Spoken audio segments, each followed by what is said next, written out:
Começando, bom dia a todos e a todas. Bom dia, Isabel. Em primeiro lugar, queria agradecer muito a você, a sua disponibilidade por estar conosco nesta manhã, por falar conosco, né? Por estar disposta a conversar com a gente, falar um pouquinho sobre complexidade e essa sua abertura para a nossa conversa.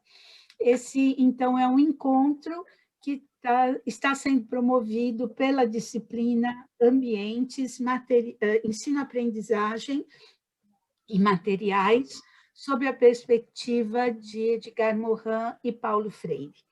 Então, é uma disciplina que tem como finalidade estudar os dois autores, principalmente neste ano em que se comemora o centenário de nascimento dos dois. Então, nós começamos a nossa disciplina falando sobre Morin, né? Então, convidamos a Isabel, que é uma das autoridades no assunto, né, complexidade, para conversar com a gente. Isabel agora está na Universidade Metodista de São Paulo, né? É professora titular de lá, está atuando na pós-graduação, mas é uma pessoa já conhecida, bastante conhecida no nosso meio, pelos seus textos, pela sua atuação. Então, é um grande prazer para nós recebermos você aqui e podermos conversar um pouquinho sobre complexidade com você. Tá bom? Para essa primeira parte, nós vamos ouvir a Isabel, depois nós poderemos abrir para perguntas e passaremos, então, para uma interação com ela. Tá? Então, eu vou deixar na tela a Isabel agora. Opa! Quer dizer, eu pretendia deixar a Isabel, mas eu acho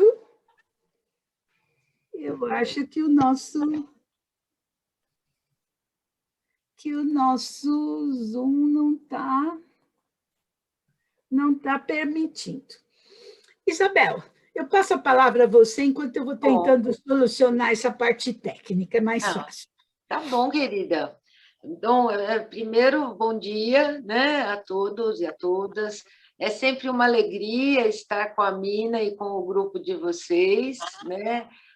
Há bastante tempo já que a gente se conhece, que a gente se lê, né, Mina? Se lê, se conversa, se estuda, e é sempre uma alegria estar com vocês. E mais alegria ainda é falar sobre esse tema, né, que eu tenho estudado já há algum tempo, e como a gente brincava no início, não é uma solução, mas é um desafio, porque a gente está sempre aprendendo e sempre percebendo que a complexidade ela está na vida, né? A gente pode até não perceber ou não compreender isso teoricamente, mas a nossa prática nos mostra que a vida é um lugar complexo, né?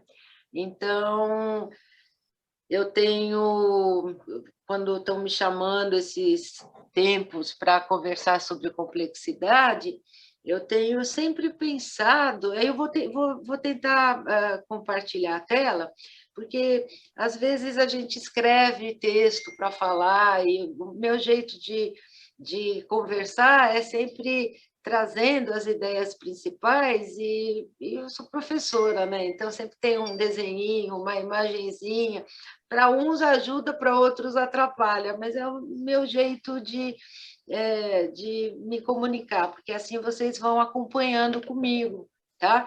Tem coisa que é mais importante, coisa que é menos, aí a gente vai passando. Pode ser assim? Então, vamos agora compartilhar a tela, vamos ver se está aqui. Já deu, pronto, beleza. Assim fica bom ou vocês acham que é necessário eu abrir E fica bom assim, Isabel, porque assim nós podemos vê-la também, Tá né? ótimo. Então, vamos lá. Eu também acho bom sempre ver umas carinhas aí. Uhum. Então, aí a Mina me perguntou, como eu estava dizendo, o que eu podia falar com vocês, e aí, nesses últimos tempos, que a gente tem vivendo aí tempos tão sombrios, né? Eu acho que tem sido legal a gente pensar sobre a vida, né? E a complexidade da vida, né? E aí, deixa eu ver se eu não.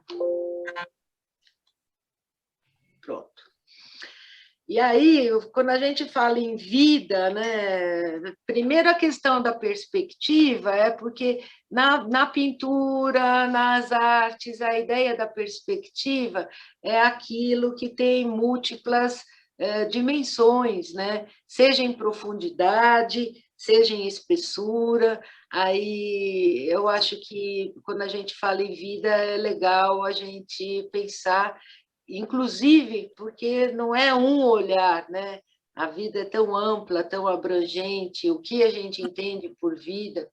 E quando a gente tem assistido aí nos últimos tempos a contagem dos mortos, né? Nos jornais, na TV, na internet, né? Nós já somamos aí, lamentavelmente, mais de 400 mil mortos, não é isso? Que acho que aconteceu aí, batemos a marca desse número triste e lamentável. Isso nos faz pensar mesmo qual é o sentido da vida, né? Qual é o sentido da vida, como fazer para preservá-las. E isso tem sido muito triste, sobretudo não só aqui, mas no mundo, né? E aí, então, eu começo pensando no olhar do Edgar Morin e sigo aí pela perspectiva dele, quando fala e questiona, né? O Edgar Morin tem uma característica que é falar sobre tudo, sobre todos e sobre todos os tempos, né? Esse centenário que vocês sabem, produtivo, animado, lúcido, né? Ele coloca aí essa seguinte reflexão: é preciso, ainda que seja um pouco tarde, pensar a vida pensando em nossas vidas. E aí eu acho que é essa ideia que tem norteado aí as minhas reflexões, até por conta disso que vem em seguida.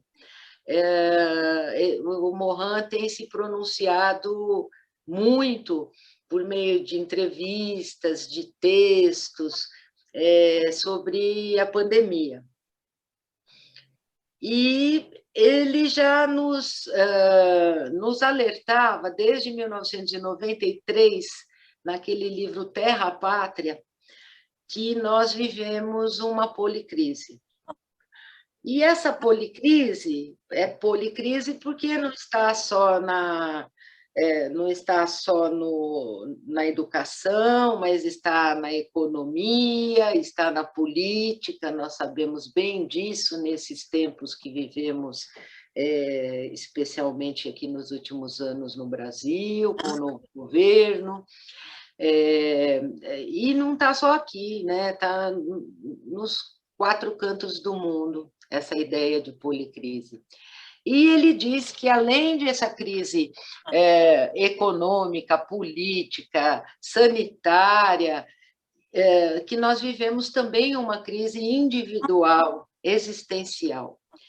E ele disse aí, no ano passado, praticamente para nós, no início da pandemia, né, um mês depois do início aí da pandemia aqui no Brasil, que já havia começado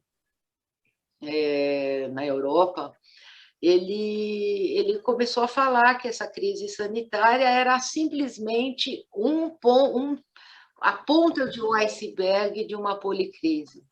E que, como crise existencial, ela nos leva a nos interrogar sobre o nosso modo de vida, sobre as nossas verdadeiras necessidades, sobre as nossas verdadeiras aspirações mascaradas nas alienações da vida cotidiana, a diferenciar entre a diversão que nos desvia das nossas verdades e a felicidade que encontramos na leitura, na escuta, ou na visão de obras-primas que nos fazem encarar de frente o nosso destino humano. E nós pensamos muito nisso, né? Eu acho que desde o início dessa pandemia, a gente vem mesmo refletindo sobre as nossas verdadeiras necessidades. O que de fato eu preciso para ser feliz? Será que eu preciso de tanto consumo? Será que eu preciso ir tanto ao shopping? Será que eu preciso estar com muita gente? Eu preciso cultivar os contatos, as relações pessoais, de amizade, aliás, que ele tanto preza e fala em todos os seus livros, sobretudo os autobiográficos, da importância de se viver a solidariedade, a amizade, a partilha, né? Então, ele fala, eu não sou daqueles que têm uma carreira, mas dos que têm uma vida. E ele vive isso efetivamente, essa relação da vida com a obra dele. Então, esse modo de ser dele e de refletir nos provoca também a reflexão sobre as nossas vidas, né? Eu, particularmente, fiz muito isso e tenho feito, né? Ainda nesses tempos aí de distanciamento social e de os tempos remotos, né? E aí, então, eu procuro questionar a vida e fui reler o método 2, que ele fala a vida da vida, né? No método 2, o método 2 foi traduzido aqui no Brasil pela editora Sulina, tanto quanto os outros volumes do método. Ele foi escrito, a primeira edição saiu em 1980 na França, mas depois a primeira edição em língua portuguesa foi em Portugal pela Publicações Europa América, e em 2011 foi publicado aqui no Brasil. A minha edição é a quarta edição de 2011, mas eu acho que aqui no Brasil foi publicado, eu acho que em 2010, se não estou me enganada, a primeira edição. E vocês sabem que o método é uma obra, não é uma coleção, como gosta de lembrar sempre o Edgar de Assis Carvalho, que fica bravo quando as pessoas falam que é uma coleção, porque não é uma coleção. Na verdade, o método é uma obra que é dividida, digamos assim, em 6 volumes, e que foram nascendo efetivamente pela construção. Quando o Edgar Morin fez o primeiro método, que foi a natureza da natureza, o segundo, a vida da vida, o terceiro, o conhecimento do conhecimento, o quarto, que era para ser a continuação do terceiro, ele acabou falando das ideias, da cultura, dos costumes e do habitat. O quinto volume, a humanidade da humanidade, a identidade do humano, e o 6, ética, né? Ele foi percebendo que havia uma sequência, né, a partir da fala dele, da busca dele. O método 2 está na interface das ciências com a filosofia, mas com grande destaque para a biologia. Por isso, é uma continuação da natureza, que ele também trabalha com a biologia, a física, a química. Vocês sabem que o Edgar Morin é um pensador transdisciplinar, né? E é um autodidata. Ele, embora tenha feito sociologia, direito,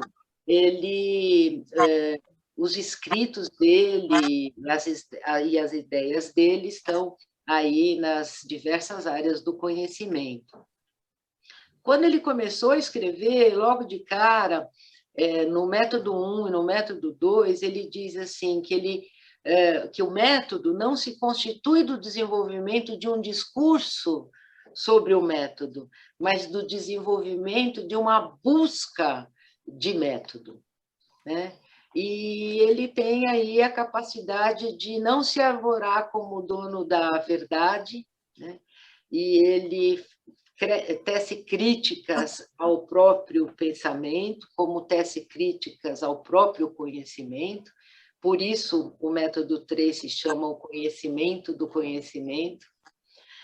E aí, no método 2, que eu vou procurar assim, pautar aqui um pouco das nossas reflexões, só para apresentar um pouco, para quem não tem ainda muita intimidade com ele, o método 2 é subdividido em 5 partes, né?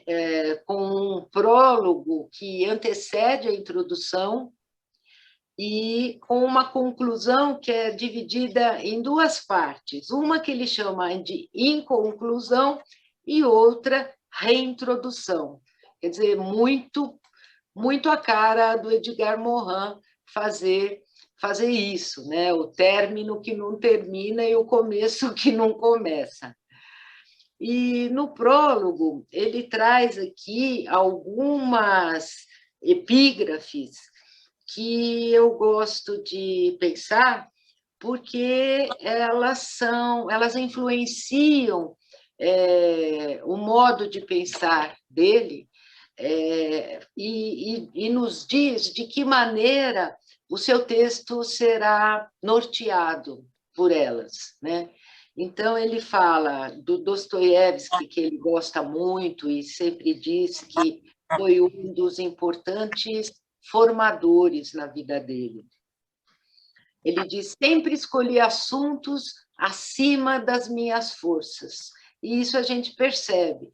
Por isso ele vai lá para a Califórnia, fica uns anos na Califórnia, no Instituto Salk, para estudar a biologia na década de 70, enquanto ele escreve aí o método, o primeiro volume e o segundo volume do método, ele escreve de 74, como que é? De 74 a 79, em 74 e em 75.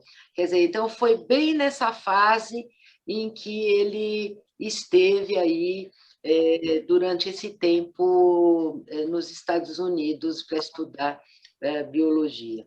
Então, ele busca assuntos aos quais ele precisa se dedicar mesmo mais do que ele fala. Ele é um onívoro cultural, como ele mesmo diz, nos meus demônios.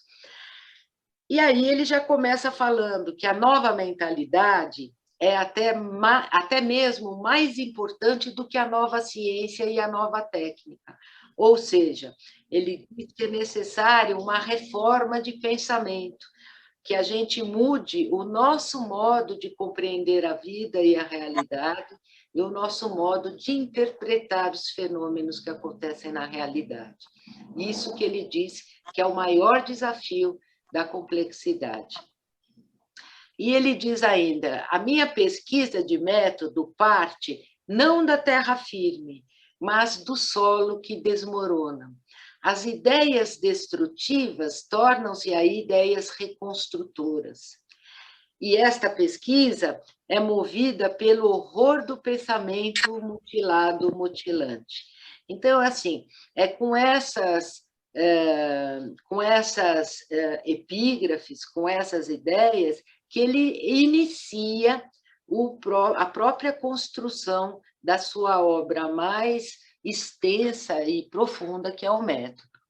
E essa é uma outra ideia e epígrafe aí do poeta espanhol Antônio Machado, que ele usa muito, muito ao longo de toda a obra. Ele fala isso sempre em palestras, em conversa. Essa é uma ideia que pauta a vida do Morin e que eu acho que, de fato, na construção do método, foi a ideia que esteve presente, que é o caminhante não há caminho, o caminho se faz ao caminhar. E é isso que a gente também acredita que significa a pesquisa, né? A pesquisa científica, que a gente até traça na definição de método do Morin, não é um programa de estudos, mas é um conjunto de estratégias.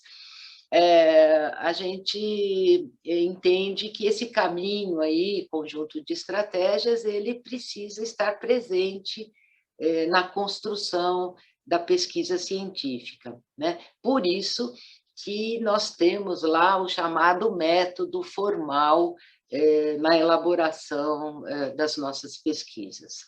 Mas, mesmo tendo de início lá um método, uma estratégia já pré-definida, o caminho vai se fazendo ao caminhar, porque nada disso é fixo e imutável, né? Os caminhos vão se transformando, porque a vida está sempre em mudança, a pesquisa, a ciência também.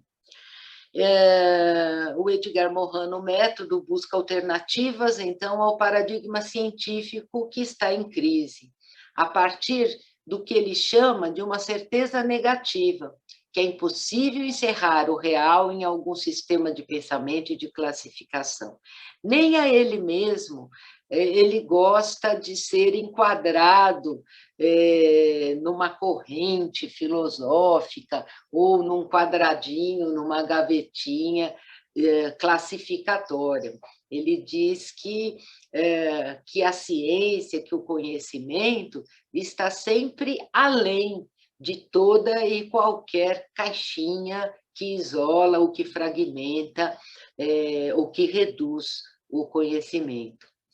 Ele questiona a pretensão da ciência clássica, que ele critica, em pesquisar para alcançar a certeza do conhecimento, porque, por mais que a gente busque evidências, certezas, ele diz que todo conhecimento é passível de erro e de ilusão, e sempre de mudanças.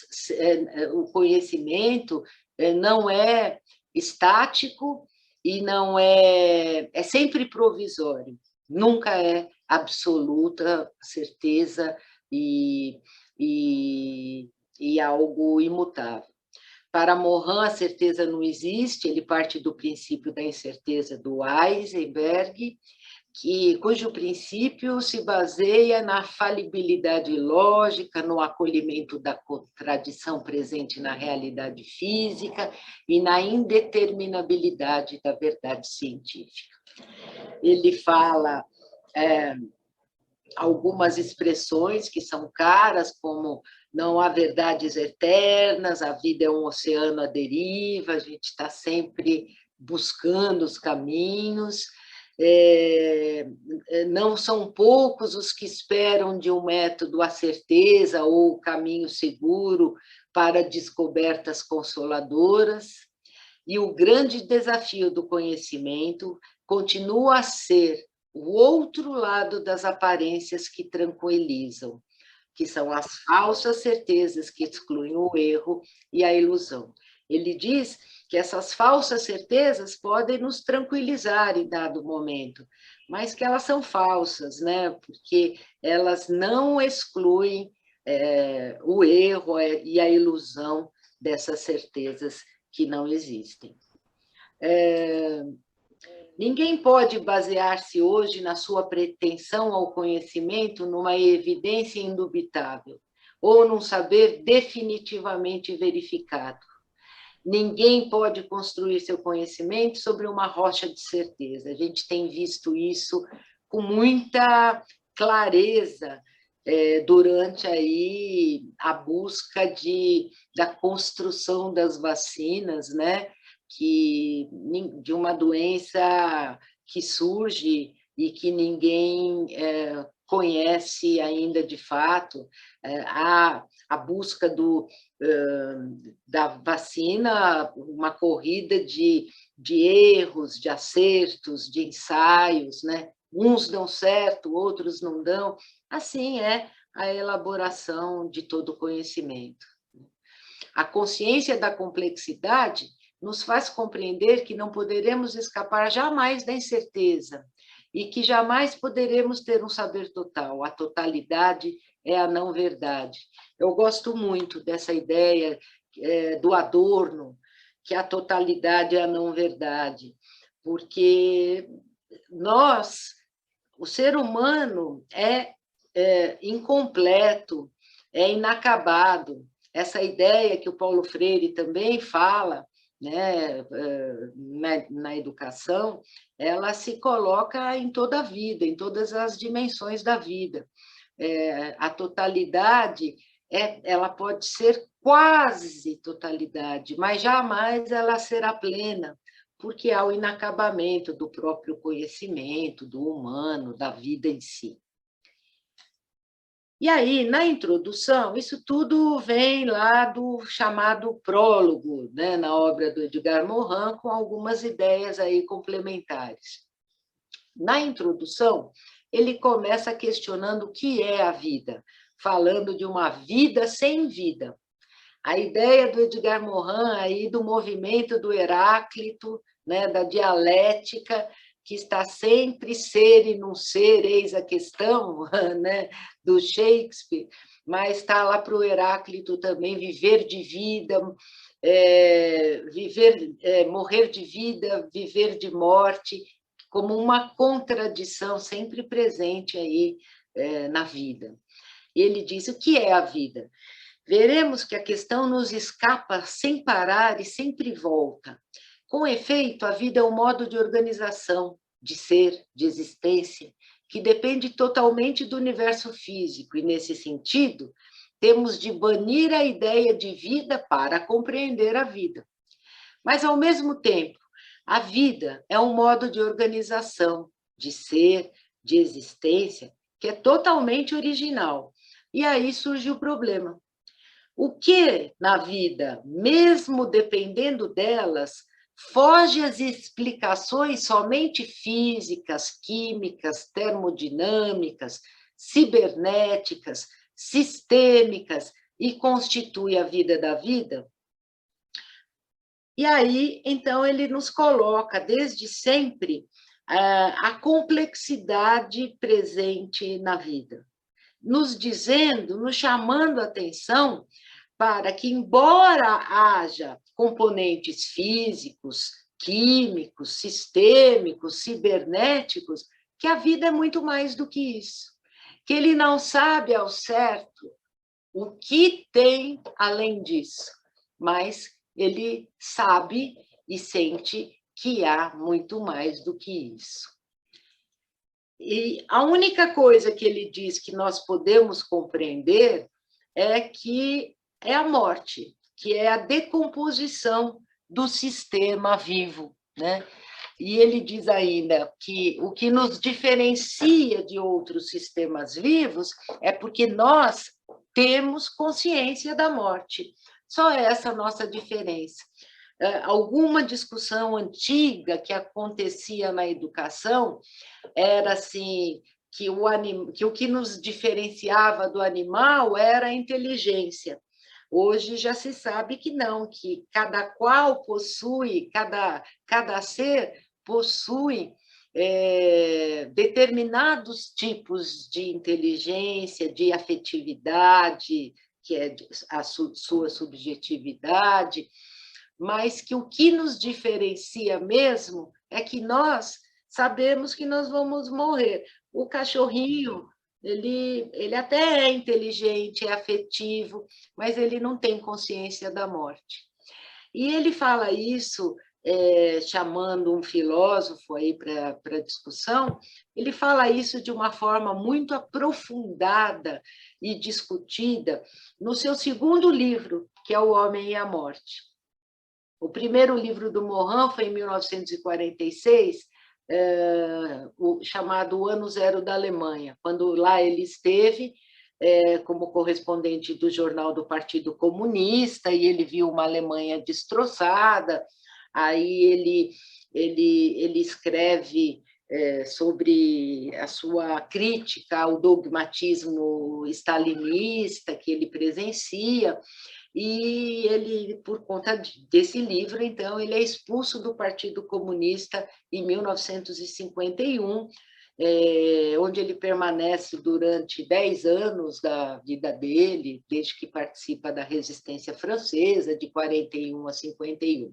Aí, em 1951, ele escreve O Homem e a Morte, já membro do CNRS, onde hoje ele é diretor emérito no Centro Edgar Morin, da Escola de Altos Estudos em Ciências Sociais, que é ligada ao CNRS, Centro Nacional de Pesquisa Científica da França, e ele, nesse livro, ele, em 51, ele ainda não falava em complexidade, mas a gente que estuda complexidade e que tem a oportunidade de ler esse livro, a gente percebe o como ele já era complexo nas suas ideias.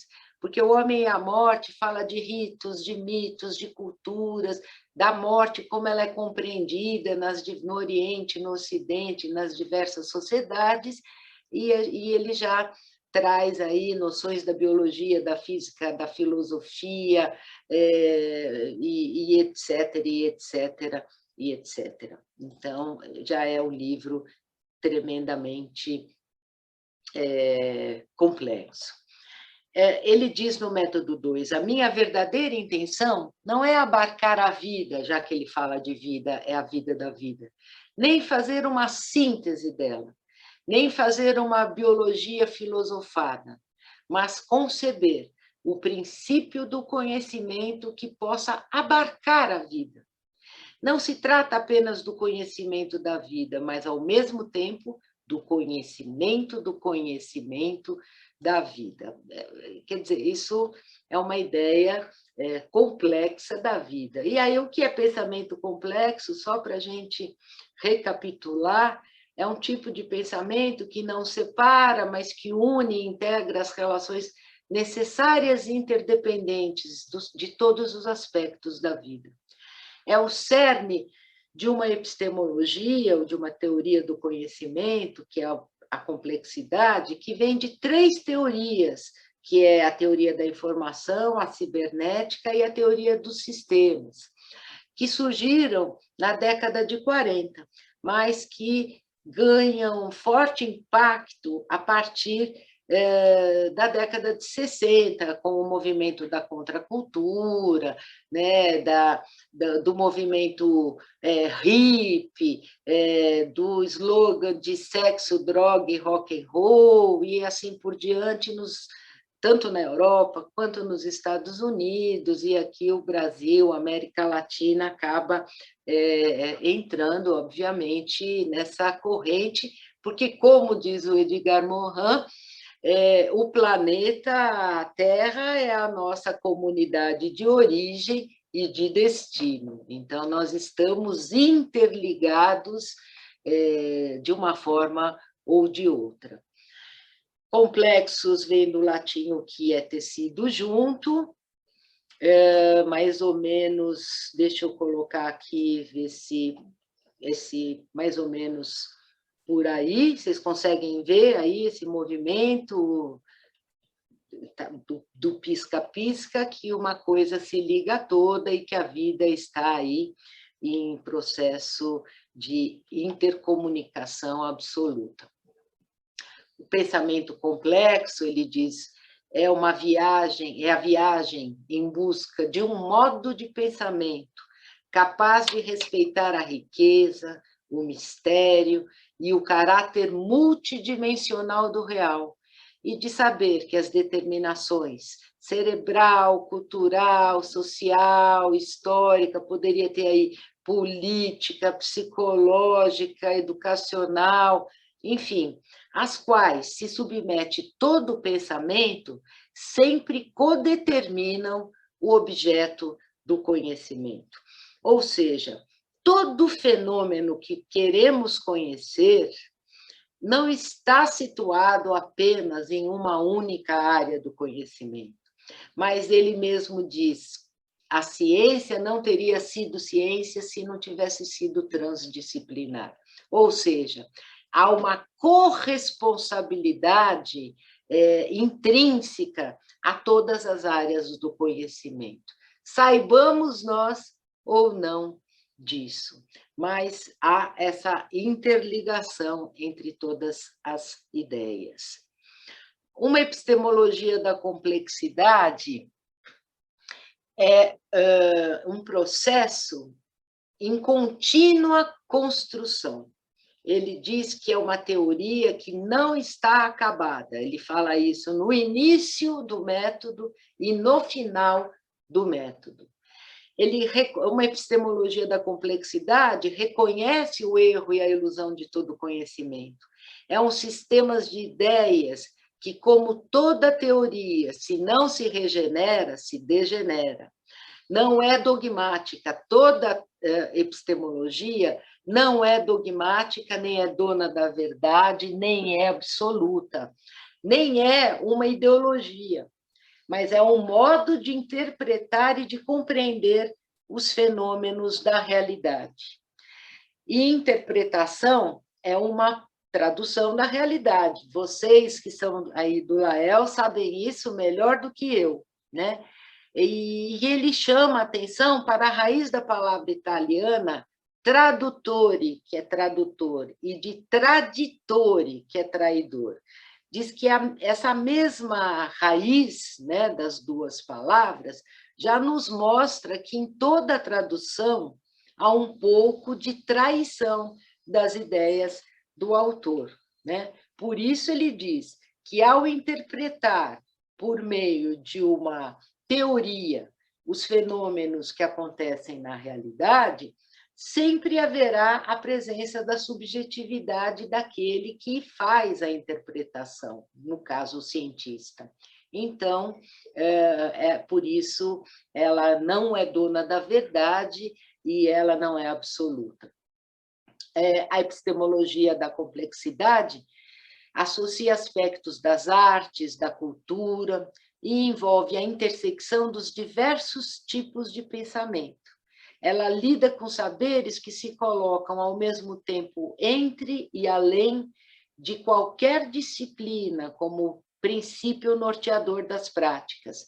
Também, como diz o Paulo Freire, não existe prática sem teoria, assim como não existe teoria sem prática. Promove e instiga uma reforma do pensamento que parte do linear para o complexo. Ao fazer isso, não exclui o pensamento linear, mas o acolhe e o ultrapassa. E instaura ou quer instalar uma política do bem viver, entendendo que todo conhecimento serve para nos fazer felizes. Não existe conhecimento que não tenha essa finalidade, porque o conhecer por conhecer, a gente nos faz pensar no sentido da vida. Qual é o sentido da vida? Ele nos questiona disso o tempo todo. Na primeira parte, ele fala da ecologia generalizada, né?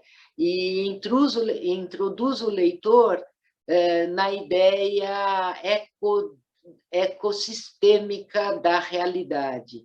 Ele diz do oikos, que do grego quer dizer habitar, e diz que significa a casa viva da vida. Ecologia é a ciência das interações combinatórias Ele diz que é a primeira ciência nova que rompe com os princípios do paradigma científico clássico, que isola os objetos de estudo de seus contextos. Mas ela é uma ciência que busca as inter-relações. Essas inter-relações são combinatórias, auto-eco-organizadoras entre os componentes presentes no próprio ecossistema. Ele diz que é possível distinguir para estudar. Isso acontece na ecologia, como acontece didaticamente nas diversas áreas do conhecimento. Nós separamos os conteúdos para didaticamente estudá-los, mas isso é importante que depois nós o fazemos retornar ao contexto. É isso que ele chama de princípio do conhecimento pertinente, lá no segundo saber dos 7 saberes necessários à educação do futuro. Ele nos chama a atenção para a importância da problematização e da contextualização de todo conhecimento. E ainda ecologia significa, então, as relações recíprocas, como já falei de outro modo, entre seres vivos e ecossistemas. A ecologia busca o diálogo e a interação, então, com as diversas áreas. E quanto mais um ecossistema é complexo, mais ele é rico em diversidade, mais ele é flexível, mais ele contém o vago, o incerto, o acaso, de maneira recursiva e retroativa. Isso já nos remete aí, então, aos princípios da complexidade, que são, na verdade, operadores cognitivos, né? O nosso pensamento funciona dessa maneira. De novo eu falo, saibamos nós ou não disso, mas o nosso pensamento acontece de maneira dialógica, recursiva e hologramática. Dialógico é o que considera a união de termos que são opostos e contraditórios ao mesmo tempo. Portanto, eles são também complementares, como é a ideia, por exemplo, da sabedoria e da loucura, do Homo sapiens, que é também Homo sapiens denis, da alegria, tristeza, que são complementares, são paradoxos que se complementam. O recursivo, ou recorrente, é o que nos diz que uma causa gera um efeito que promove uma nova causa, que retroage sobre um outro efeito, e assim sucessivamente. É um processo em circuito. É a ideia do espiral, né, que está sempre em circuito. E o hologramático é o que nos diz que a parte está no todo, assim como o todo está na parte, como já nos advertia o Pascal, né, que o Edgar Morin sempre chama a conversa. Ele fala que é impossível conhecer as partes sem conhecer o todo, assim como é impossível conhecer o todo sem conhecer cada parte. É o aparente paradoxo que existe nos sistemas, né? É fácil a gente entender o pequeno dentro do grande, né? A parte dentro do todo. Difícil a gente compreender o todo dentro da parte, né? O grande dentro do pequeno. E aí a gente tem a ideia, por exemplo, de um fio de cabelo ou de uma gota de sangue, que é uma pequena célula é capaz de conter quase a totalidade do patrimônio genético de uma pessoa. Aqui um exemplo dialógico, que é a vida e a morte, né, na sua ideia complementar e paradoxal. O princípio recursivo, que é a ideia do anel recorrente, então, das inter-relações.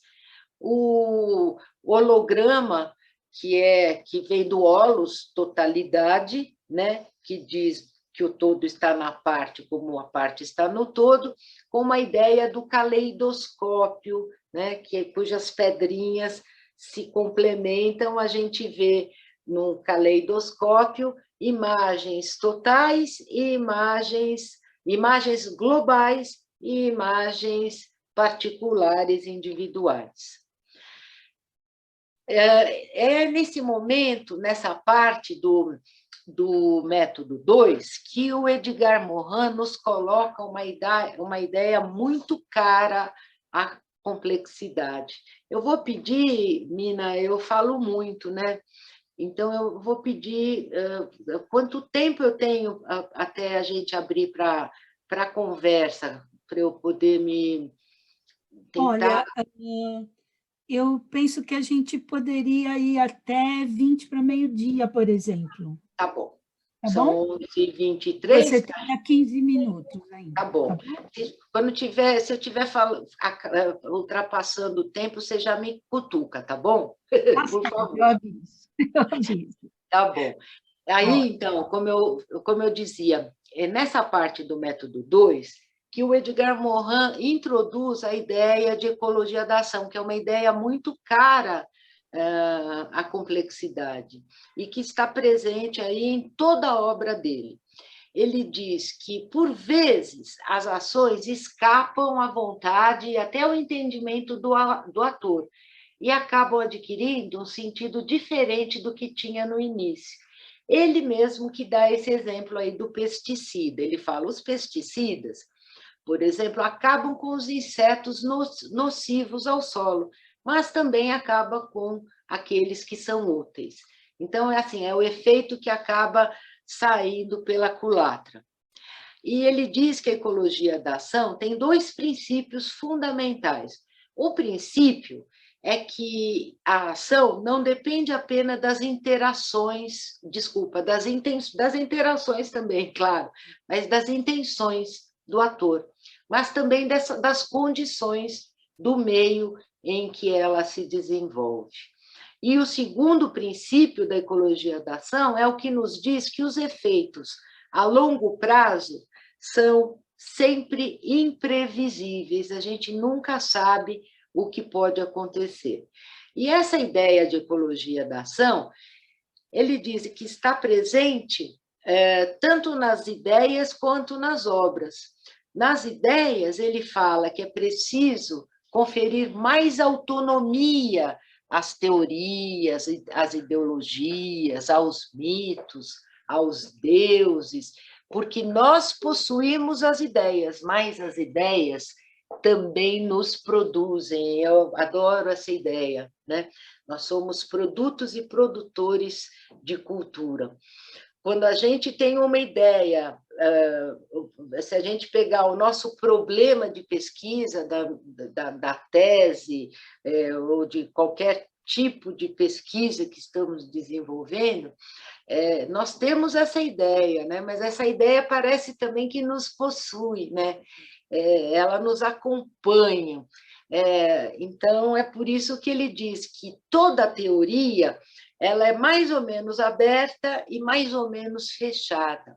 É mais ou menos aberta porque ela sofre influências do meio, mas ela também é fechada pela sua própria capacidade de se fechar, de querer se defender do que vem de fora para não se transformar.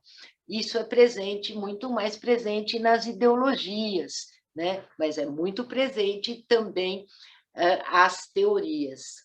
Então, é preciso que elas tenham mais autonomia para que elas não se fechem no, como diz os sufixos, os ismos, né? Marxismo, todos os ismos que são fechados na própria ideia dela. E que isso acontece também, essas alterações, nas obras, porque um livro, ele diz, sofre a ecologia da ação, porque quando o autor escreve, ele nunca sabe como o leitor vai compreender essas ideias. E a segunda parte é a autonomia fundamental, é o que vai no autos, que ocorre especificamente no âmbito do indivíduo, como auto-organização, autoprodução, que vem de poiesis, que é um termo grego que significa produção. Então, autoprodução é autopoiese, um termo que foi aí introduzido nas ciências humanas pelos biólogos chilenos, o Maturana e o Varela, que colocaram a capacidade de autoproduzir-se de modo permanente e contínuo, né, que é uma propriedade de todos os sistemas vivos. Nós estamos nos educando, nos lapidando, aprendendo ao longo de toda a vida, né? A nossa capacidade de nos autoproduzirmos. E ele fala que, vou mais adiante, ele fala que essa autoprodução ela é sempre auto-ecoprodução, sempre auto-eco-organizador, esse processo, porque ao me organizar, me auto-organizar, eu altero o meu meio, o meu ecossistema, e também sofro as influências dele, por isso também posso me transformar. Então, todo o processo de organização ou de individuação, como quer Jung na psicologia, é um processo auto-eco-organizador. E para conceber o indivíduo vivo é necessário juntar termos que são antagônicos, como autonomia e dependência, singularidade e representatividade, unidade e diversidade. Há sempre o paradoxo complementar, né? A visão da dialogia é sempre presente na vida da vida, como é presente aí no pensamento complexo. E ele diz que o indivíduo hesita entre esses termos, entre vida e morte, né? E diz que assumir a condição humana é compreender essa dialógica egocentrismo-altruísmo que existe em todo ser humano, que se percebe ao mesmo tempo Homo sapiens e Homo sapiens demens, da sabedoria e da loucura, né? Ele coloca nesse processo auto-eco-organizador a importância de se conhecer a relação de alteridade. Alter é outro, né? Nessa relação com o outro é que eu sou capaz de me conhecer e de me transformar, assim também o outro. Cada ser é singular, tanto no seu capital genético, e ele diz como na sua morfologia, na anatomia, na fisiologia, no comportamento, no temperamento, na inteligência. Na espécie do Homo sapiens, as diferenças de todas as ordens, de indivíduo para indivíduo, são extremamente fortes. Ou seja, somos seres únicos, né? A ideia lá da minha... Gente, da minha... Como é que chama? Da minha digital. Não há uma digital igual a do outro, né? Elas sempre serão diferentes. O eu só existe na relação com o tu quando surge o nós, dos limites e do respeito na complementaridade da vida, né? Quando a gente consegue enxergar o outro como um diferente, nem melhor nem pior, mas com características diferentes. E essas características se colocam aí na diferença entre indivíduo e sujeito na obra do Morin. Porque indivíduo é todos, como nós já vimos antes, é todo ser vivo que tem capacidade de se auto-eco-organizar. Mas o indivíduo é sujeito quando ele tem as suas características objetivas, né, como timbre de voz, cor da pele, cor dos cabelos, peso, altura, características objetivas que o individualizam de outro ser humano, por exemplo, mas tem também a sua subjetividade. Ele é sujeito quando ele tem objetividade mais subjetividade e as colocam em função de uma causa, de um projeto. Então, é preciso compreender que há algo mais do que a singularidade ou que a diferença de indivíduo para indivíduo, que é o fato de que cada indivíduo é um sujeito, né? com a sua subjetividade incluída. Aqui ele traz uma definição que eu só vou começar, que eu gosto muito, mas que mostra a complexidade presente no humano, quando ele diz que o ser humano é um ser racional e irracional, capaz de medida e desmedida, é um sujeito de afetividade intensa e estável, ele é sério, é calculista, mas ele também é imaginário, é sujeito de amor e de ódio, nutre-se dos conhecimentos comprovados, mas também de ilusões e de quimeras, ou seja, é objetividade, subjetividade, com seus humores, com seus comportamentos, com as suas mudanças, e, ao mesmo tempo, somos algo que somos unitas multiplex, ele diz, somos unidade e multidimensionalidades, diversidades. Somos, na composição física, todos somos iguais aí no nosso interno, né? No nosso internamente, mas somos todos diferentes e singulares no nosso, estou brincando aqui, no nosso externamente. Morin coloca em relação uma trindade inseparável, indivíduo, sociedade, espécie, porque ao mesmo tempo somos indivíduos, pertencemos à espécie do Homo sapiens e somos seres sociais. Ou seja, o ser humano, nesse processo auto-eco-organizador, ele não muda sozinho, mas ele estabelece uma relação auto-eco-organizadora. Ele está sempre em relação para se transformar. E isso é um processo que considera uma tetralógica: ordem, desordem, interações e organização. A terceira parte, aqui a gente poderia falar bastante. Oi?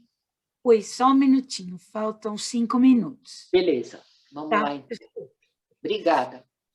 Na terceira parte, o Morin fala da organização das atividades vivas, e aí ele introduz ideias como centralização, hierarquia, especialização. Ele fala das especializações que foram muito importantes aí no século XIX para o desenvolvimento da ciência, mas que, se por um lado ele trouxe aspectos positivos, ele também, esse desenvolvimento, trouxe aspectos negativos. Positivos a gente conhece inúmeros, né, que tem aqui nas imagens, né, mas trouxe também aspectos muito negativos, e quero fazer o destaque aqui para os atuais, não tão atuais, mas diversos problemas ambientais que vivemos, né, hoje, né, das mudanças climáticas, por exemplo. A quarta parte, ele fala do re, que vai do prefixo ao paradigma.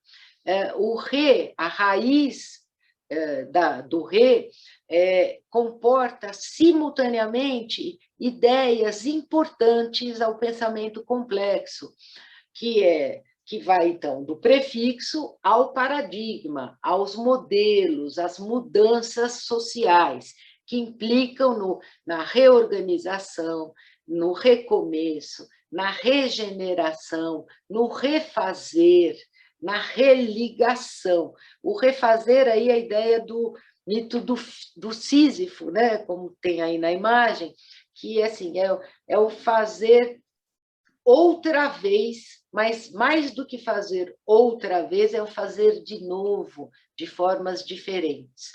Porque sempre temos que fazer de formas diferentes, porque, de acordo com o próprio Heráclito, né, aí o filósofo da contradição e da dialética, um homem não se banha duas vezes nas águas do mesmo rio, ele diz, porque na segunda vez, nem eu e nem o rio, nem eu e nem o homem, nem o rio e nem o homem serão os mesmos, né? O Heráclito que fala também viver de morte, morrer de vida, falando aí do movimento das ideias, que impliquem mudança de paradigma, de modelos, de visões de mundo. E com essas mudanças na educação, muitas palavras de ordem emergem, muitas teorias, novas concepções, novas interpretações da realidade. Com elas, algumas aqui citadas, e o destaque aí do nosso pensamento complexo, né, que implica na substituição de um pensamento disjuntivo e redutor por um pensamento que seja complexo, um pensamento que religa os diversos tipos de pensamento, racional, lógico, dedutivo, ao mítico, mágico, imaginário. É um pensamento que é transdisciplinar. E a quinta parte, já vamos terminando, ele fala da importância de compreender o vivo nesse processo biológico de transformação. E nessa parte ele dá um destaque importante para a biologia, dizendo que nem ela própria, como área, consegue compreender a sua importância na evolução e na transformação das sociedades. Ele retoma traços da complexidade física que foram apresentados no volume 1, A Natureza da Natureza. Ele fala: a vida apresenta-se sob aspectos tão diversos que nenhuma definição consegue abarcá-la e articulá-los em conjunto, né? E destaca aí muitas variâncias. Na conclusão, na primeira parte da conclusão, que é a inconclusão, que ele chama, ele diz que esse volume de um método se constitui em reconhecer a vida como emergência na sua dependência e na sua realidade autônoma. Ele diz que a noção de vida, longe de ser supérflua e eliminável, deve ser reconhecida e refletida na sua realidade, na sua complexidade, na sua unidade, mas também na sua multiplicidade. Ele diz que a vida comporta a dimensão genética e dimensão fenomênica, eu já falei isso, mas também dimensão individual, sociológica, ecológica. Ele diz que nesse volume foi que ele começou a desenvolver o ponto de partida do problema antropossocial do método, que ele vai continuar nos volumes subsequentes. Ele diz que o método comporta necessariamente encontro e confrontação, não só com os dados do conhecimento científicos, mas com os princípios deste conhecimento, os paradigmas e os problemas epistemológicos. E na reintrodução, ele ainda faz uma autoavaliação do trabalho dele desenvolvido no método, aponta onde ele poderia ter ido mais fundo, reconhece limitações, possíveis erros, fala que ele vai se intensificar essa ideia, assim como faz nos volumes subsequentes, né? E aqui, assim, eu entendo que ele promove, nesse livro, a introdução da conjugação de cultura científica com cultura humanística, que é uma perspectiva polissêmica, capaz de nos fazer enfrentar melhor os desafios da atualidade. Viver com mais solidariedade e com menos egoísmo, com mais poesia e prosa do que prosa da vida cotidiana. Que saibamos e que possamos instaurar e sermos coautores de uma política do bem viver. E aqui ele já começava a dizer o que ele vem falando nos últimos livros dele, que é a importância de se regenerar o humanismo. Não é criar um novo humanismo, mas regenerar o humanismo. Ele diz, aí é uma conclusão minha, que a vida da vida, então, implica no estabelecimento e no cultivo de princípios éticos fundamentais, que incorporam responsabilidade e solidariedade.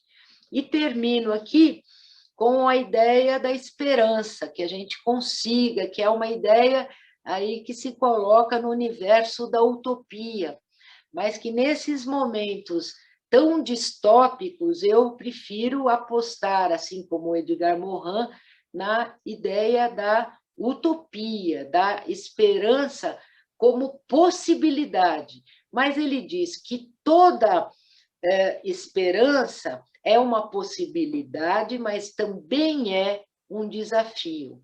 E que significa, não significa uma promessa, mas significa um caminho, uma possibilidade, como todo caminho e toda possibilidade implica também em perigo, né? E ele acredita nessa utopia, que eu também me solidarizo aqui, compartilho ao lado dele, a esperança de que haverá uma nova via, como um caminho, né? O V em letra maiúscula de caminho para o futuro da humanidade, que incorpore e que necessariamente amor e fraternidade. É isso que entendemos aí como essa nova via para o futuro da humanidade. É isso, Mina, desculpa, acho que ter me estendido um pouco mais. Sem problema. É só você, lá em cima, clicar no fechar, né? No stop sharing. Não, Não, aí embaixo, não sei na sua... Isso. já foi. Tá? Tá joia. Muito obrigada pela sua fala, muito interessante. Voltamos ao painel todo, quer dizer, quase todo, né? Porque eu vejo em duas telas. Legal. Nós temos algum tempinho ainda para questões. Duas questões e um comentário foram colocados no chat. Tá. E eu vou resgatá-los. Por favor, eu não li os... Eu vou trazer para você, mas, além disso, se depois mais alguém quiser fazer alguma pergunta, basta usar aí no botãozinho das reações, né? É só clicar e levantar a mão. Uma questão que foi colocada...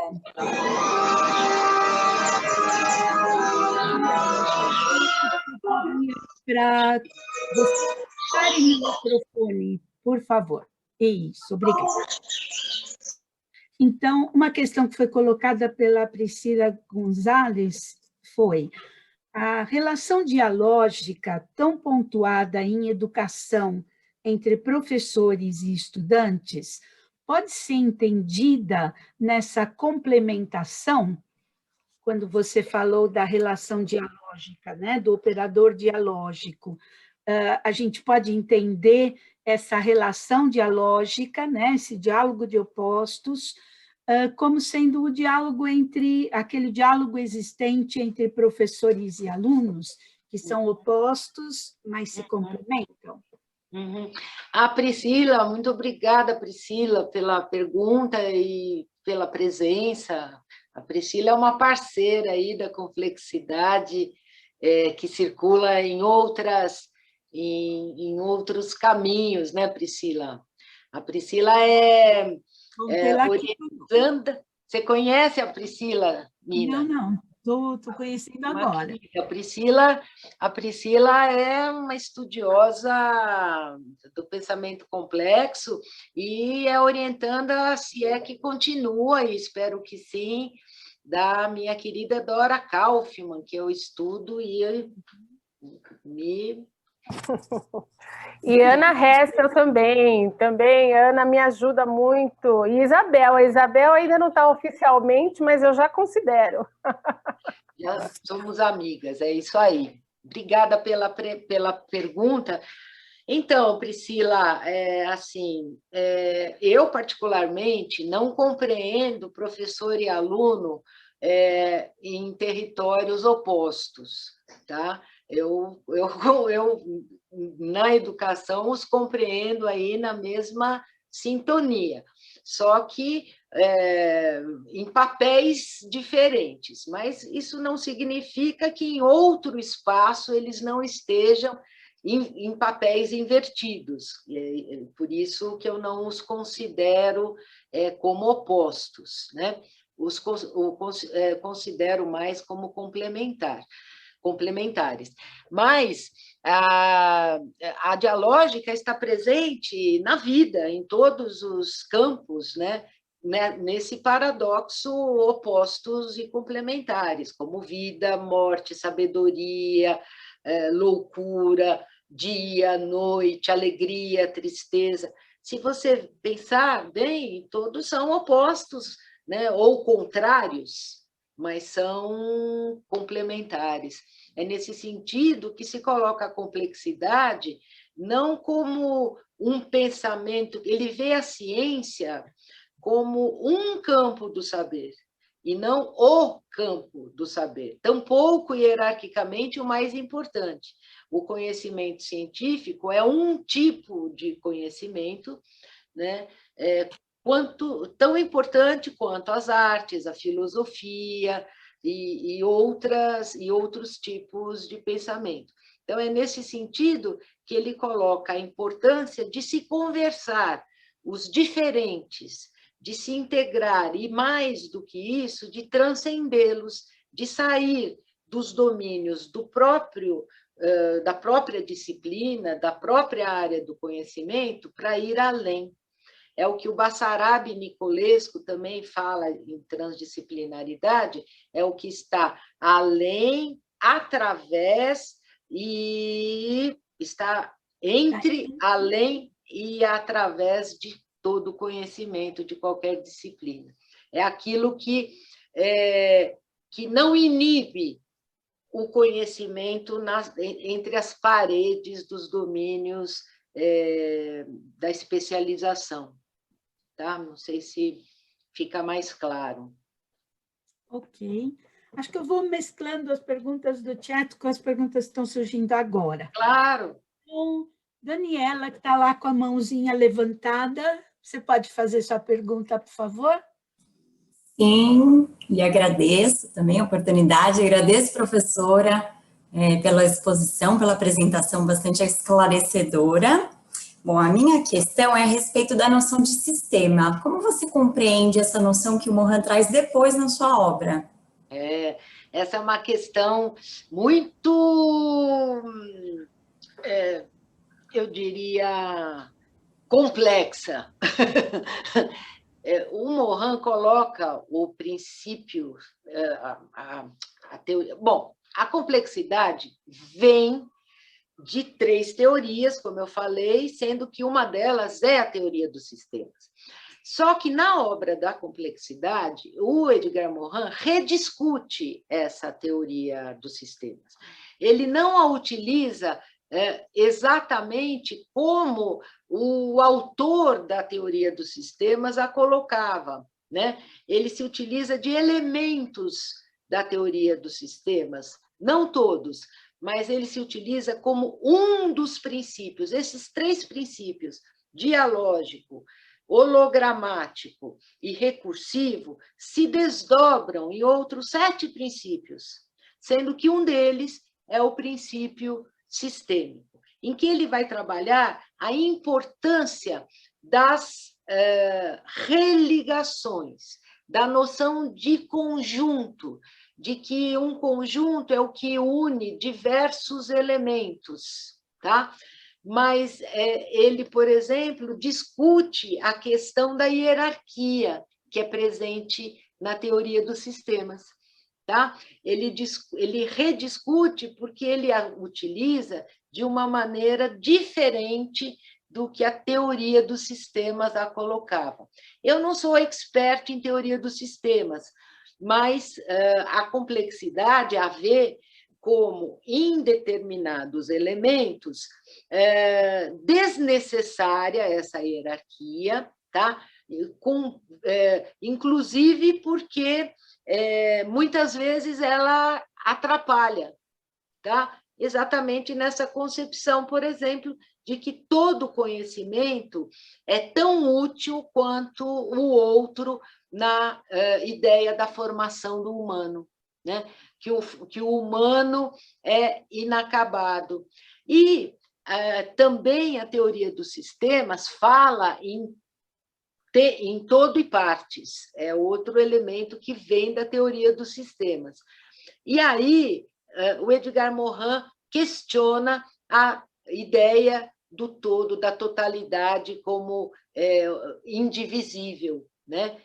Como fala a teoria dos sistemas. Eu até trouxe a ideia do Adorno. O Morin a compreende tal como o Adorno, que a totalidade é a não-verdade, ou seja, não há uma totalidade ímpar, não há uma totalidade que não seja passível também de transformação, que comporte erro, ilusão e mudança, e a ideia do inacabamento, que está para todos os sistemas, né? Para todos os sistemas, sobretudo os sistemas vivos. Tá?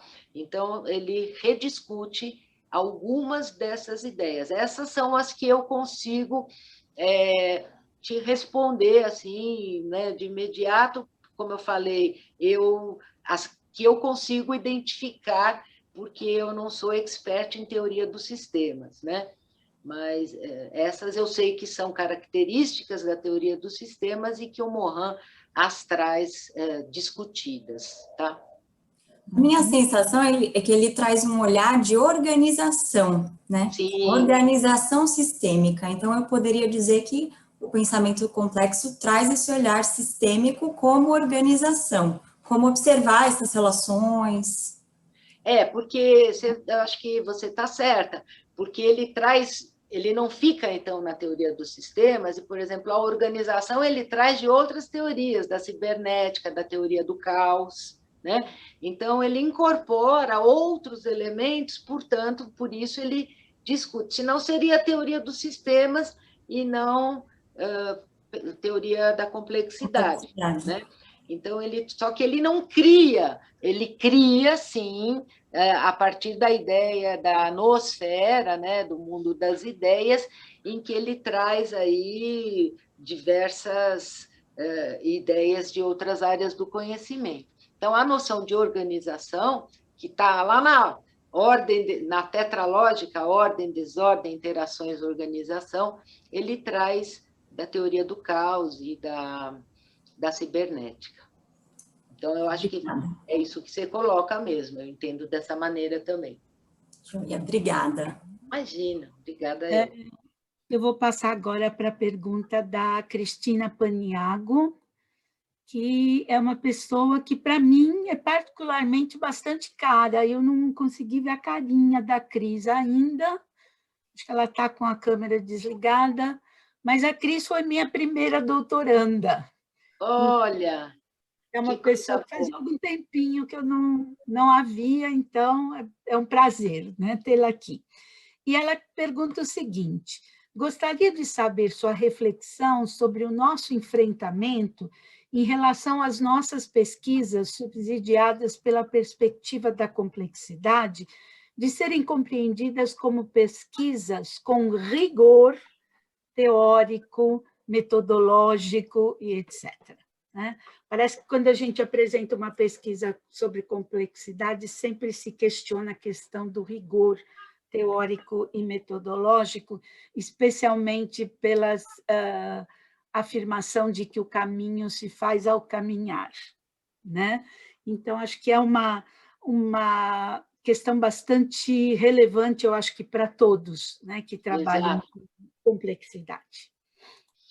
Então, é verdade. Isso daí eu também enfrento aí essa pergunta desde sempre, né? Agora, a complexidade, o caminho se faz ao caminhar, não significa diminuir o rigor e nem a eliminação do método. Ao contrário, diz que precisa método, e que precisa método que vai se transformando. Isso não significa que o método tenha que ser estático, mas todo planejamento é passível de flexibilizar, né? Quando a gente começa uma pesquisa, você sabe que, né, que seja do próprio doutorado, a gente começa com uma indicação de um método que nos parece, à primeira vista, o mais adequado para responder à nossa indagação norteadora, né? Depende lá do nosso objeto, né, do fenômeno que a gente vai estudar. Tem lá o método que é mais ou menos adequado para a busca das respostas que eu pretendo investigar, né? Mas isso não significa que, ao longo do processo, as perguntas não se transformem, que se acrescente outro objeto de investigação, e que mesmo que permaneça o objeto, mas que os próprios sujeitos participantes da pesquisa nos tragam novos elementos, e é por isso que a gente faz uma pesquisa, porque se nós já soubéssemos a resposta, né, a gente não precisava fazer a pergunta, né? Se eu tenho já uma hipótese comprovada do meu problema de pesquisa, eu não preciso nem fazer, porque ela já está comprovada, para que eu vou fazer, né? Se eu já sei a resposta, não preciso pesquisar. Então, o fato de não sabermos a resposta já nos indica, né, no pensamento complexo, que esse método e que também as teorias, né, que são o modo de compreender esse fenômeno, possam ser aumentados, reduzidos, transformados, ampliados, substituídos, enfim, transformados. Então, assim, quem faz essa pergunta, geralmente, é gente que ainda não tem muito contato com o pensamento complexo, porque eu diria que, nas minhas pesquisas, onde eu tive mais rigor foram nos caminhos, aí, nos lugares da complexidade. Quer dizer, o rigor se faz não só presente, como necessário, né? Agora, numa tese de doutorado, por exemplo, se a gente trabalha com uma formatação, com uma forma diferente de diálogo, não significa que esse diálogo não seja rigoroso. Ele pode ser rigoroso, mas se situar em campos diferentes, em campos transdisciplinares, talvez, na verdade, a complexidade, eu acho que, eu repito, é mais rigorosa, porque ela me faz ir em busca, inclusive, de outras áreas do conhecimento para eu responder aí a minha interpretação da realidade. Então, ela é mais exigente para mim do que um outro método que tenha começo, meio e fim, né? Aliás, deixa eu esclarecer, a complexidade não é método, a complexidade também não é antimétodo, como algumas pessoas dizem. A complexidade é uma epistemologia, é uma teoria do conhecimento que nos permite escolher dentre diversos métodos, tá? Uhum. Não sei se Obrigada, Isabel. Obrigada, Cris. Bom ver você, matar saudades um pouquinho. Beijo para você. Eu vou trazer mais uma pergunta, que é a pergunta do Rafael Beijão. Ele diz assim: na educação brasileira, temos um currículo dominante, colonizador, à luz do pensamento complexo. Temos a dialógica colonialidade versus decolonialidade, um abismo fronteiriço entre os polos, com um muro onde vão ficando fissuras, gretas, para uma ruptura cultural do saber, do ser, do poder. E pensando no conjunto de métodos, caminhos, teoria, partindo dos princípios recursivo, hologramático, dialógico, como a professora vê, percebe meios, saberes para um ou mais caminhos possíveis para as incertezas impostas? Bom, é uma pergunta longa, né, Rafael? Obrigada pela... É mais uma reflexão... Uma pergunta de tese. Não, é mais uma reflexão, um comentário do que propriamente uma indagação, né? Acho que é uma reflexão que você se faz, eu também me faço, né? Agora, se eu entendi bem, você traz algumas questões aí dentro dessa questão, né? A questão do currículo fechado, colonial, colonializado, eu acho que é verdadeira, né? Nós, na educação, procuramos desconstruir essa ideia, tanto de fechado, quanto de vindo de fora para dentro, né? A gente procura partir, como diria tanto Morin quanto o Paulo Freire, dizem que nós temos que partir da realidade da cultura, das culturas próprias daquele tempo e daquele lugar, né?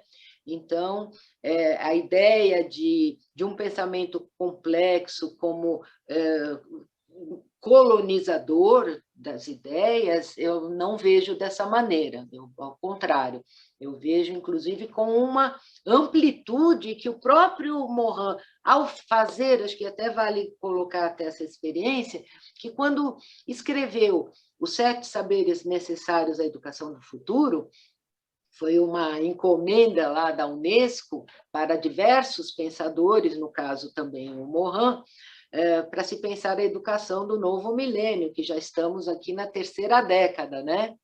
Ele não ficou nas ideias dele, de um francês parisiense, que vem de uma cultura marxista e de uma cultura familiar judaico, né? Ele fez as suas ideias introdutórias, mas ele fez questão que essas ideias circulassem pelo planeta, e aí ele encaminhou para vários educadores, né, para que visse se aquelas ideias que ele tinha colocado eram possíveis e inerentes e interessantes nas diversas realidades. Então, foi para o educador na Índia, para o educador no Brasil, para o europeu, para o norueguês, né? Enfim, para a África, né? Porque é onde há pensadores da complexidade. Então, eu acho que até no sentido de não dar ordem, não colonizar, que foi feita essa discussão e depois voltou para ele, e aí ele incorporou, eliminou, sistematizou aquelas ideias, né? Então, essa é a segunda ideia que eu percebo na sua fala. Depois, o que mais que faltou aí, Rafael? Não, professora, acho que é isso mesmo que a senhora comentou, realmente é uma reflexão, e acho que meio que respondido, porque quais seriam essas incertezas? Que foi o que a senhora comentou, que o Mohan, né, espalhou, vamos dizer assim, propagou essas ideias para os países, os educadores, é como a senhora comentou, se regenerar esse sistema que nós temos colonizador, que vem do norte para o sul, enfim, dessa maneira. Inclusive, onde ele fala muito isso, Rafael, se isso for um tema de interesse seu, ele fala isso quando ele fala do pensamento do sul. Teve, inclusive, em 2011, um evento que eu tive a oportunidade, na verdade, mais do que oportunidade, a honra de participar, tinha 40 e poucos pensadores de 24 países, quer dizer, de cada lugar tinha 1 ou 2 ou 3, para se discutir, quando ele inaugurou a discussão sobre o pensamento do Sul. E esse material está disponível na internet, porque foi promovido pelo SESC, o SESC Nacional do Rio de Janeiro. Tá? Se vocês não localizarem, me passem um e-mail que eu mando para vocês que tem PDF, que é um material gordo, assim, em que várias pessoas colocaram, antes desse evento, foi um evento de 1 semana. Nesse evento, para esse evento, todos os que iriam participar foram convidados a escreverem uma página, a partir de um texto sobre o pensamento do Sul dele. Aí, desse pensamento que cada um escreveu, depois foram reunidos 3 grandes grupos, um sobre, deixa eu me lembrar, um sobre educação, que era o que eu estava, outro sobre pobreza, e outro sobre economia, pegando 3 grandes aspectos aí planetários, né? De instabilidades planetárias. E nesses 3 grupos, após 1 semana de discussão com ele e entre nós, foi elaborado um documento, um texto de cada um desses 3 grupos sobre o pensamento do Sul, no caso, para a educação, para o combate à pobreza e para a economia. Então, ele mostra no pensamento do Sul, Rafael, que essa denominação não é geográfica, ao contrário, né? Ele, inclusive, dá exemplos de, por exemplo, a Itália, né? Que tem o Sul menos desenvolvido do que um Norte hegemônico, assim como nós no Brasil, ele fala, no Brasil é o contrário, ele ainda nos colocava. O nosso Sul é tecnológica, cientificamente, economicamente, mais desenvolvido, hegemônico do que o Norte. No entanto, o Norte nos tem a ensinar pela sua malemolência, pela música, pela cultura, pela arte, pela pintura, etc., etc., etc., e que nos faz poder não prescindir da questão da fraternidade mundial, que ele chama de mundialização, do lado positivo da mundialização, que ele coloca em substituição ao termo globalização, que nasceu da economia, mas diz, não podemos prescindir das diversas culturas, o mundo inteiro na fraternidade entre si, mas não podemos e nem devemos prescindir da nossa realidade local, que dispensa esse colonialismo, porque cada realidade é específica e deve ser respeitada, cultivada e Ele fala isso também naquele livro As Duas Globalizações, da importância de se manter e respeitar as culturas, preservar as culturas locais.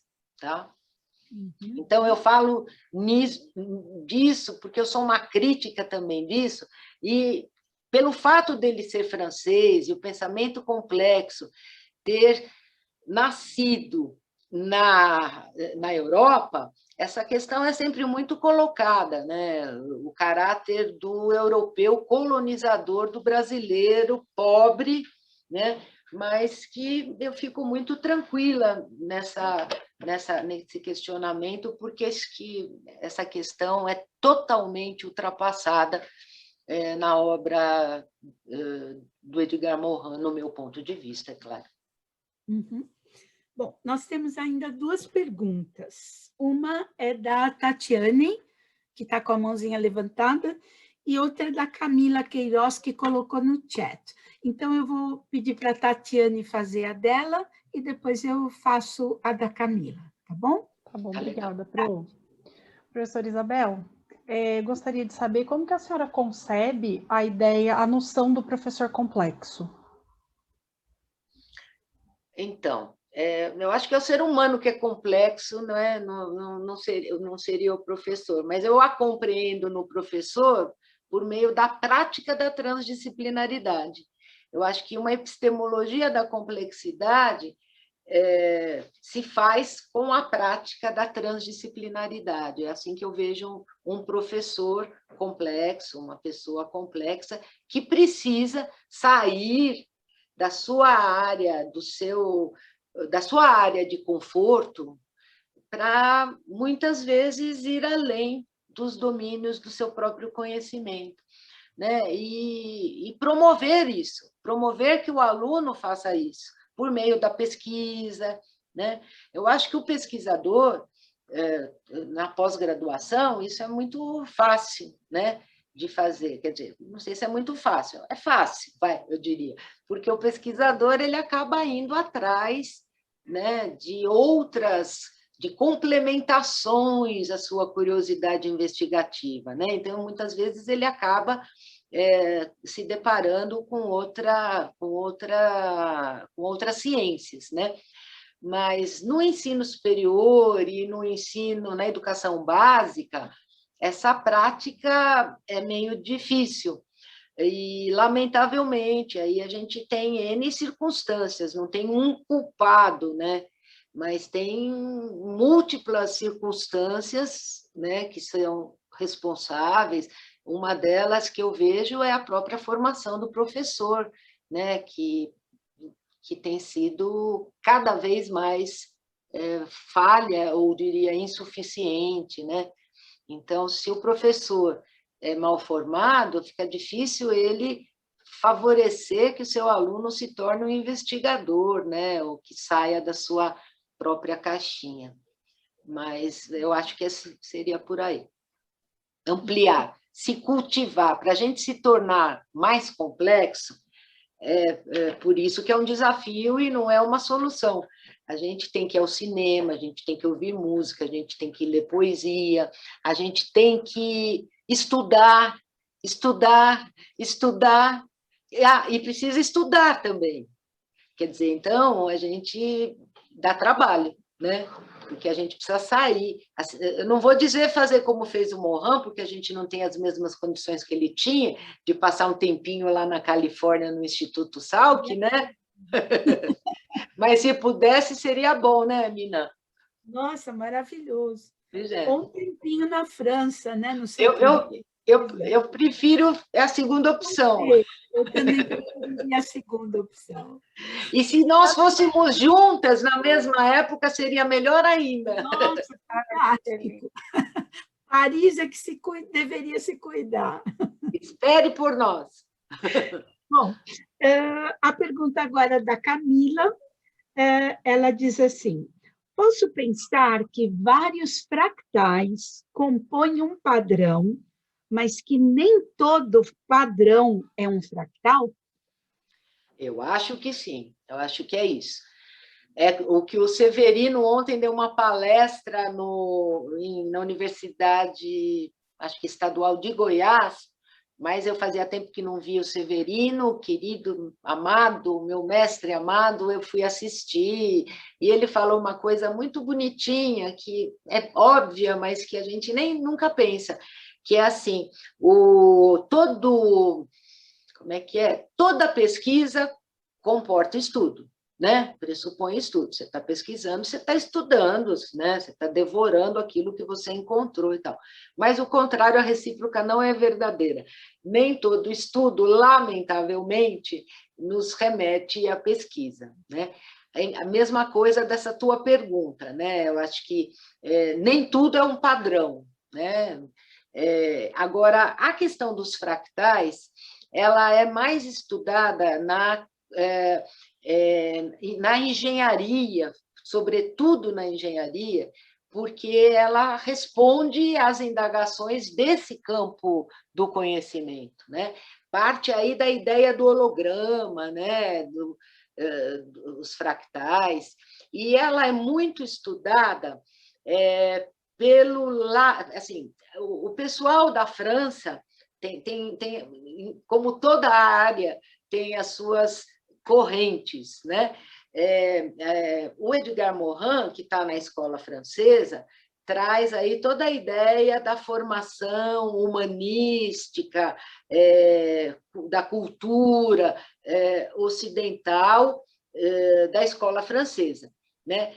Os fractais está mais da teoria da complexidade, como a concebe em Santa Fé, nos Estados Unidos, que surge da engenharia. Então, são concepções, muitas vezes, diferentes, né? Aliás, acho que até bastante diferentes. Eu conheço pouco essa escola, até porque engenharia, para mim, é um campo muito distante. Eu até consigo ir em outras mais próximas, mas da engenharia foge muito da minha prática, né, de trabalho, da minha prática de atuação. Mas eu tenho um amigo engenheiro, engenheiro de produção, e que estuda a complexidade e que me mostra um pouco essas diferenças aí dos produtos. Tem uma questão que ele me diz que eu vejo como muito diferente. Ele fala, na engenharia, há questões que são determinantes. E nas nossas ciências, a complexidade vê como condicionantes e não como determinantes, tá? Todas as circunstâncias. Se assim fosse, se fosse determinante para a gente ia ser obrigada a compreender que, por exemplo, sei lá, aquele pobre que mora na comunidade lá dos morros, da Rocinha, sei lá, no Rio de Janeiro, que começa a vida sendo motoboy, que o destino dele já estaria traçado, né? Porque ele vem de uma cultura, de uma origem, de um imprint cultural já determinado, porque o imprint é cravado, né? É a marca indelével que nós temos na carne, né? Mais do que na pele, na carne, já seria determinante do futuro dessa pessoa. E nós não achamos isso, nós achamos que o futuro depende, claro, das condições, mas não só das condições, né? Das condições. Ele é capaz, como todo sujeito, de transformar a sua realidade, né? Como nos diz Paulo Freire e como nos diz o Edgar Morin, que nós somos capazes de transformar nossa realidade. Então, talvez essa seja uma diferença que eu percebo, né, dessas duas perspectivas de complexidade. É muito mais a da teoria de Santa Fé, é muito mais voltada aos produtos, enquanto a nossa compreensão de complexidade está mais nos processos. Acho que estaria mais ou menos por aí. É interessante porque existe um grupo na área da linguística aplicada, existe um grupo que estuda complexidade com base numa autora americana, que é Larsen Freeman, Diane Larsen Freeman, que se baseia, né, na teoria, ela afirma na teoria da complexidade e na teoria do caos. Isso mesmo. Mas ela não menciona Morin, então ela pega toda essa corrente americana, né? Perfeito. E é uma posição diferente, né? É verdade. Mas não é no nosso caso, né? No caso aqui do Lael, o enfoque, né, que nós temos para a complexidade. Tem também um grupo, Mina, no Sul, aqui, que já me procurou bastante assim, para conversas e coisa e tal. Eles também seguem a linha, e vêm da engenharia, seguem essa linha dessa autora que você falou. E é o Júlio Torres, um grupo do Júlio Torres, se alguém tiver interesse. Existe também o pessoal da linguística aplicada no Sul também, que segue essa mesma linha, que tem ligações com o FMG, que é onde começou, né, que introduziu essa linha no Brasil. É uma outra perspectiva, né? Eu acho interessante também, mas, para mim, pelo menos, esse lado mais humanista, esse lado mais, né, antropológico, exerce uma atração maior. Né? É o que, para mim, também... Por isso, a gente acaba se aprofundando naquilo que... Né? Então, eu não sei se... Eu desconheço, é até difícil eu falar, né? Porque eu conheço quase nada. Por isso que eu falo, tem um site importante deles, se vocês quiserem saber mais, se for de interesse, dão uma pesquisada, Júlio Torres, vocês vão encontrar. É interessante ter essa referência. Né? Eles saem completamente da perspectiva, como disse a Mina, do Edgar Morin, né? Eles nem citam. Não existe nenhuma menção. Não. Bom, Isabel, eu acho que a gente gostaria de ficar perguntando e conversando assim muito mais tempo, né? Eu também. Você vê que as pessoas estão aí ainda, né? Porque a gente gostaria muito, né, de conversar com você e de continuar, né, aprofundando a nossa reflexão sobre a complexidade. Especialmente, eu gostaria que, nesse momento da humanidade, todos se reconhecessem complexos, porque eu acho que talvez fosse uma possibilidade da gente sair desta crise. Ficaríamos em outras tantas, mas, pelo menos da crise sanitária, talvez a gente pudesse ter uma esperança um pouquinho maior, uma esperança de esperançar, né? Como diria Paulo Freire, não a de esperar, né? Não. Mas, enfim, né? A gente vai fazendo aquilo que eu chamo de trabalho de formiguinha, né? A gente vai espalhando aí a sementinha da complexidade aqui e ali, vai contagiando, no bom contágio, né? As pessoas que a gente consegue. Não precisamos de vacina contra a complexidade, né? É uma vacina que não tem efeitos colaterais negativos, tem só positivos, né? E a gente espera que essa comunidade cresça mais e que a gente juntos consiga fazer muita coisa, né? Como você vem fazendo por meio das suas falas, por meio dos seus textos. Então, eu gostaria de agradecer muito a sua disponibilidade, agradecer a disponibilidade de todos, né, por permanecerem aqui, além do horário da aula até, mas a gente não podia perder essa oportunidade até de explorar você um pouquinho. Tá? Eu agradeço muito por isso. Eu agradeço também, Mina, muito o convite. Mesmo não é agradecimento de praxe, é sempre mesmo uma alegria, porque a gente conversa e a gente aprende juntos, né?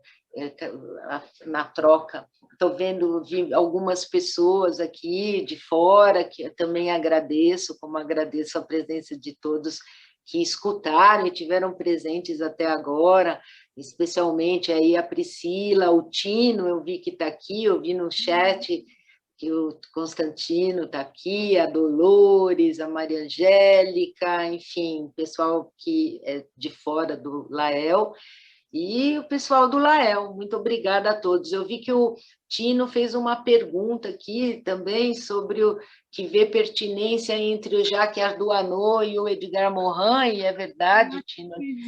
Depois eu acabei de ver, a gente pode até trocar essa figurinha depois por e-mail, num café, quando melhorar a pandemia, mas tem muito a ver, sim. Eu até entrevistei o Jacques Ardoanot por orientação do Morin na época do meu pós-doc na França. E tem a ver mesmo. O que eu pretendo fazer mais ao final dessa disciplina, né? Convidei você como para falar conosco sobre o Morin. Daqui a algumas semanas eu pretendo convidar a Elizabeth, né? A Beth, para conversar conosco sobre Freire, né? Uhum. E no final da disciplina, vamos ver se tudo dá certo. Quem sabe nós não organizamos aí um café, ou quem sabe um brunch, e trazemos, né, tanto pessoas que estudam complexidade como pessoas que se dedicam mais a Paulo Freire, e faremos uma grande roda de conversa, né? Um grande círculo de cultura, e aí trocaremos as nossas impressões, né, sobre esses dois grandes pensadores dos séculos 20 e 21, porque eu acho que eles são, mesmo Freire não estando, né, fisicamente neste plano, eu acho que as suas ideias e a continuação destas ideias por meio de todas as pessoas que o estudam e o seguem, elas continuam muito vivas e muito necessárias, especialmente nos tempos que vivemos. É verdade. Então, eu acho que quanto mais nós pudermos nos reunir e refletir a respeito disso tudo, mais a gente conseguirá se armar, né, de elementos para enfrentar o que virá ainda pela frente. É isso aí. Por isso eu te agradeço muito, e agradeço muito a todos vocês pela atenção, pela disponibilidade, pelas perguntas, e espero que logo possamos fazer esse grande encontro novamente. Tá? Depois Obrigada. Eu vou disponibilizar o vídeo para todos vocês. Tá bom? Beijo grande a todos. Beijo grande, Isabel. Gratidão. Beijo. Obrigada também. Beijo, gente. Tchau, bom tchau. fim de semana. Beijo. Tudo de bom para vocês. Cuidem-se. Tchau, tchau.